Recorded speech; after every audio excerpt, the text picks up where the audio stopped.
With every breath, with every heartbeat, a silent question hangs over us. What is the true cost of each day? Imagine 3 million souls. The equivalent of 40 packed football stadiums gathered here with us now. Young people, full of potential, full of dreams, most of them between the ages of 15 and 35, living in Western countries. Well, this is the puzzle we have come to solve. Of those 3 million, 58 of you watching us now will not see next week's sun. 1 in every 1,000 of you, unfortunately, will have died within a year. Not from a terrorist attack, not from a distant natural disaster, but from what you least expect. Your mind, an extraordinary machine, deceives you. It makes you fear the while ignoring the imminent. Today, we will reveal the grim mathematics of your existence, what is most likely to take you away, and, more importantly, how you can now divert from that path. Humans are incredibly flawed at judging risk. Sensationalist news bombards us with bizarre events, creating a completely distorted picture of what really threatens us. For example, the chance of any one of you dying in a terrorist attack, less than 0.0002%. Flying a wingsuit, yes, it's insane. If all 3 million of you did it, 285 would die next week. Dangerous, absolutely. But the truth is, what is most likely to kill you next week is not these high-risk activities that you consciously avoid. What will kill you are the things that seem safe, the ones you do all the time, routinely, where you even consider yourself good at. And by far, the silent champion on that list is driving. 8 of you watching right now will lose your lives in a car accident next week. 416 in a year. Because most of you don't understand what driving really is. You are, in fact, traveling through the world inside a metal torpedo at the speed of a cheetah or faster. An average car weighing 1.5 tons at 60 kilometers per hour has the mechanical energy equivalent of a piano falling from the top of the Statue of Liberty. If you crash, that energy is released, not only in the car, but crucially, in your body. 30% of fatal accidents are caused by speeding, mainly because you overestimate yourself. This will kill 2 of you next week. It's simple. If you're too fast, you have less time to react, saving 3 minutes on a 20-minute trip. The probability of a fatal accident increases by 60%. And there's more. 2 of you will die from driving under the influence of alcohol, and 1 of you from being distracted, probably by your phone.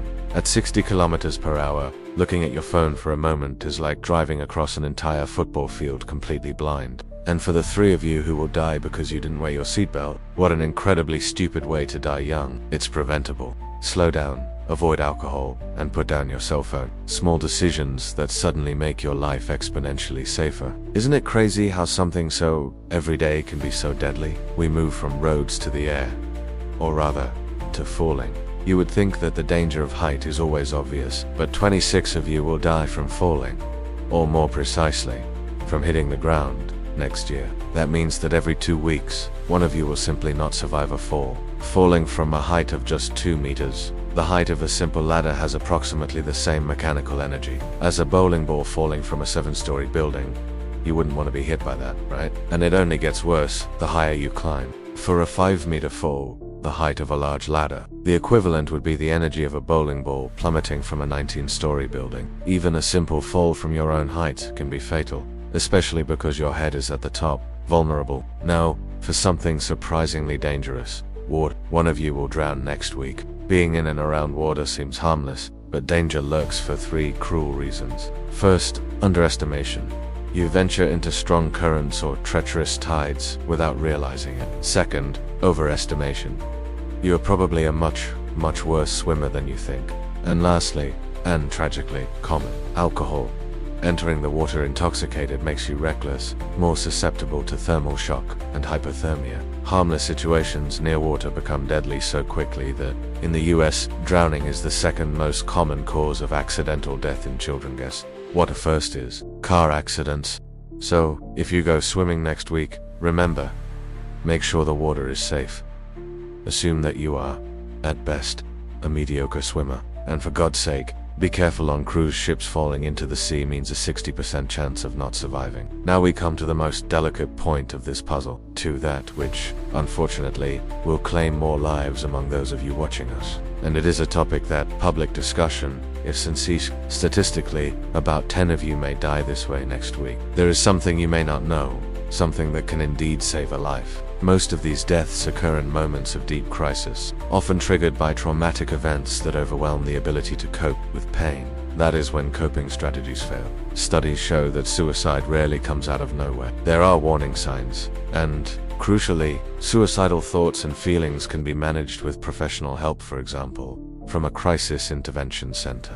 The truth is that most people who survive an attempt do not try again. They end up grateful to have survived. That moment of despair seemed hopeless, but it wasn't. It would be amazing if someone watching us now, going through a difficult time, decided to seek help.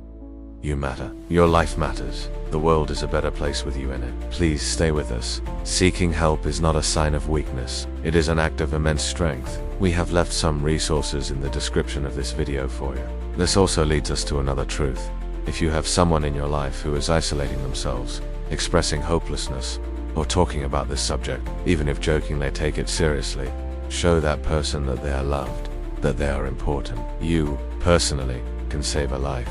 Maybe as early as next week. You will never know, but at the very least, you will have been a true friend. Now, for a risk that, to be honest, may not kill you next week, but could easily take you this year. Unfortunately, cancer is a real risk, even for your age group. 5 of you will die of cancer next week. The most common types for you are thyroid, breast, and testicular cancer. The author of this video had cancer at age 32.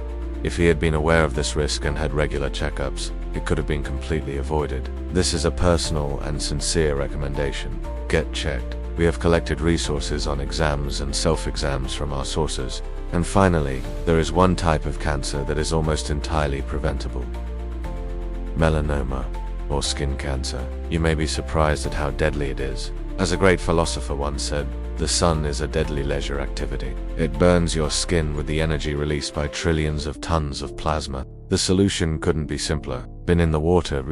About 9 of you will die of melanoma next year. Sunscreen can literally save your life. And so, we unravel the mystery. Just by being more aware and modifying your behavior a little, you personally can survive the next week. We hope that, in the coming years, you will tell us stories of situations that almost went very wrong but didn't, because you acted differently.